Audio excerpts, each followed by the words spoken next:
Ответственность за бродячий скот предусмотрена Федеральным кодексом об административных правонарушениях. Согласно закону, владелец крупного рогатого скота обязан пасти животных либо под своим надзором, либо под надзором доверенного лица, то есть пастуха. К сожалению, этого требования некоторые горожане не выполняют. В итоге последствия прогулок бесхозного скота можно увидеть и на детской площадке, и на крыльце магазина, а самих животных в центре города и даже в парке.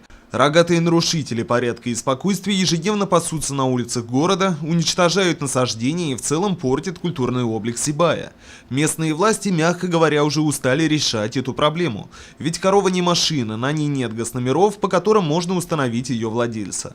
Более того, если животному будет причинен какой-либо вред от третьего лица, то именно для него, а не для владельца скота, может наступить гражданско-правовая ответственность. Остается только отгонять бродячих буренок подальше. Наши жители города отправляют свободный выпас свою скотину, и начинается проблема того, что коровы, КРС, то есть входят в наш город и начинают поедать всю эту траву. Наши жители города паникуют очень сильно, начинают звонить и в администрацию, и в ЖКХ, то есть везде, куда могут. Соответственно, мы же делаем всю работу, которую мы можем воспроизвести. Мы отгоняем КРС за пределы города. Мы просим горожан обращаться, если есть такие возникают вопросы, то есть видят коров на территории города, чтобы звонили сюда, в администрацию города по номеру 23201.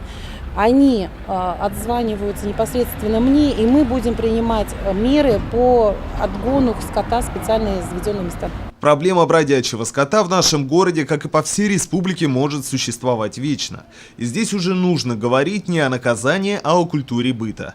Пока в каждом из нас не появится чувство ответственности за своих животных и уважения к окружающим, до тех пор коровы, телята, свиньи и прочая живность будут бродить по улицам Сибая. Ринат Музафаров, Айгуль Хамитова, Радмира Сингулов, Любовь Карпова, телекомпания СТВ.